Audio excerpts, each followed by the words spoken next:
You're listening to the Labor Notes Podcast, our weekly show on rank-and-file news and organizing tactics. I'm pod co-host Natasha Elena Ullman, a staff writer at Labor Notes. And I'm pod co-host Danielle Smith, an organizer at Labor Notes. I'm so glad you're all joining us here today because we actually have some big news for all you Labor Notes podheads out there. Charlie XCX is getting married for a third time at the North Carolina Troublemaker School? I'm actually not sure about that, but we've got a fun new way for you all to contribute to Labor Notes Pod. We are going to start taking advice questions. So send us all your juicy relationship gossip. Well, yes, send that in because we're nosy, but that's not what we're going to put on the pod. But if you send us a voice note asking us an organizing question you're working through, we are going to try and tackle some of those on air. You can send it to podcast@labornotes.org. Please do send stuff in because if not, I'll have to send in questions in a funny voice, and I'm really bad at impressions. I'm sure you're great at impressions, but yeah, we look forward to it. Anyway, on to the show. There's a well-established way to tell a story about the kind of entrepreneurship that takes a business from a hobby or side hustle in someone's home to a booming enterprise with locations springing up all over the country. You can hit the notes of the founder's vision and gumption, their persistence through the unknown and the unexpected, and sure, how they caught the interest of the odd venture capital or private equity benefactor along the way. But somehow, these glowing features tend to be less interested in what workers have to say about what it's like at a business that is being driven to grow very quickly. You're running around with your head cut off. That's a quote from Ali Rooney, one of the workers I spoke with recently at Sugared and Bronze, this salon chain that started in 2010 and in 15 years has grown to dozens of locations around the US where you can get a spray tan and or a sugaring service to remove body hair. So workers at the Los Angeles location on West 3rd and in Santa Monica voted in August to unionize with the Communications Workers Local 9509.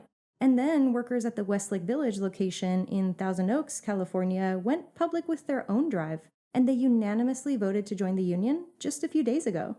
We're talking about a work environment where the assembly line is basically a string of customers who are being doused in chemicals and or having their body hair ripped off of them. Not to mention the job is also to keep customers satisfied and as pain and injury-free as possible under some pretty dicey circumstances. Yeah, that's pretty much how the workers describe it too. They're moving from appointment to appointment just 20 minutes apart. They're doing Brazilian sugar waxes, a form of pretty comprehensive hair removal from customers' swimsuit regions using a viscous sugar paste. And they're doing spray tans, and they're cleaning up all of the solutions and fluids for the next customer. And the thing is, it's an incredible thing to be trusted to perform these intimate services, you know? Customers are really vulnerable with you in this very direct and physical way that is different from a lot of other jobs. The workers do not take that trust lightly. And I think a central element in this fight is that they want to be able to deliver an experience that is affirming, that feels safe. But that is tough to do when you're running around from one thing to the next. Literally running, as Ali Rooney told me. And I know sugaring is talked about as kind of all natural. The waxing liquid is just sugar, water, lemon, as they say on the Sugar and Bronze website. What about the tanning spray? Good question. Workers said that they weren't even fully aware of the safety risks until a customer asked about ingredients in the tanning spray. That's when staff realized that the instructions on the box recommended using a respirator while applying the solution.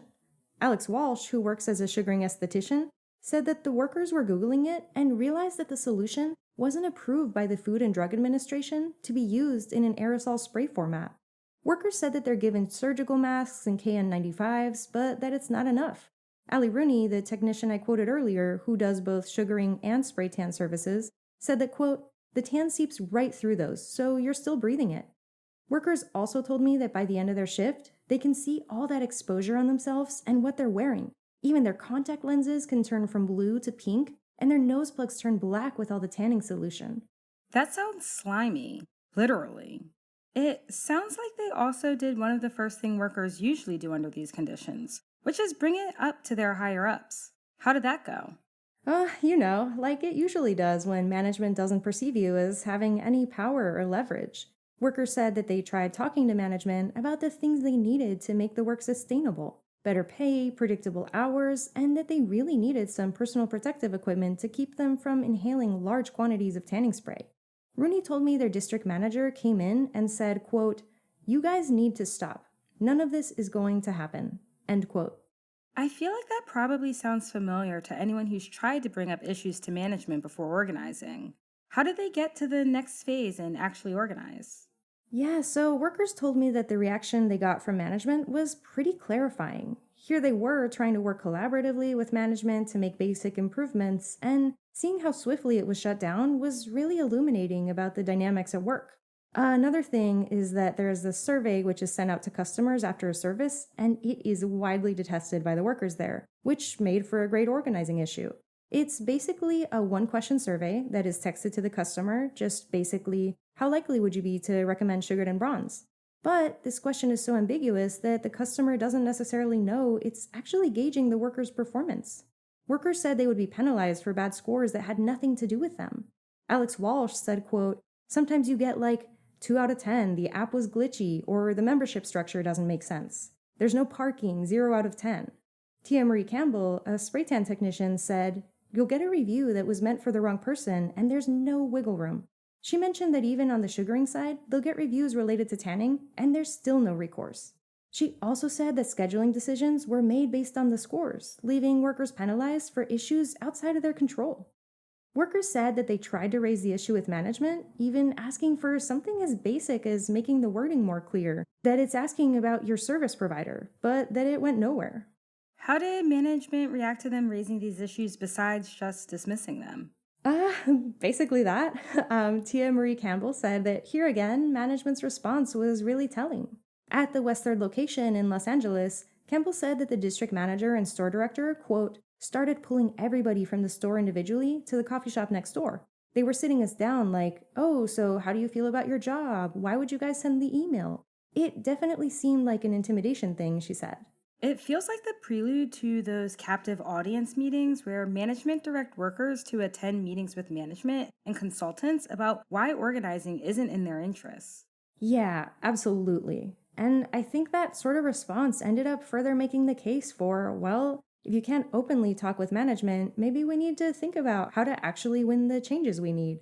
So at the time, one of the staff receptionists was actually participating in the Screen Actors SAG-AFTRA strikes and said, "Hey, have you guys thought about organizing?" This worker put them in touch with the Emergency Workplace Organizing Committee, a network that provides support and resources to workers trying to form unions in their workplace. Full disclosure, I am a volunteer with EWOC and a big fan of the project. Tia Marie wrote a great piece for the EWOC blog that you should definitely go read. It talks about how the workers at Sugared and Bronze had mostly thought that unions were for workers with dangerous jobs or workers in the entertainment industry. But as they began to form relationships, they started thinking about their own working conditions and how they, just like any worker, deserve a voice on the job. It's a fantastic read. You should definitely go check it out. That sounds great. I'm definitely adding it to my to-read list for sure. What else should people know about the fight at Sugared and Bronzed? First of all, their organizing campaign just sounds really fun. They are not just exceptional workers and union trailblazers, they are also supremely good at posting. Their Instagram, Sugared and Bronze United, makes me laugh like every day. Definitely go give it a follow. And the other thing was just this really powerful sense of sisterhood. Alex Walsh said that management thought that this unionization campaign came about overnight, but really that this effort was the result of 2 years of building relationships with each other, having each other's backs. So at this point, she told me, it's something you can't break. That's what makes organizing like that so amazing. Thank you, Natasha. That's our episode. Rate us or leave us a review on Apple or Spotify. If you're listening to us on Podbean at labornotespodcast.podbean.com, download our episode. We have a bunch of in-person Troublemaker schools coming up in Durham, North Carolina. That's actually tomorrow, Saturday, September 20th. And we've also got Troublemaker School next month in Milwaukee, Wisconsin, Puget Sound, Washington, and in Toronto, Canada. And we've got our online stewards workshop on Monday, September 29th on the topic of assertive grievance handling. You can sign up for any or all of these events if you've got a big travel budget at labornotes.org/events. The Labor Notes podcast is produced by Daniel Smith, Sindhu Sundar, and myself. Our title music was written and performed by our coworker, Keith Brower Brown. See you next week. Solidarity, y'all.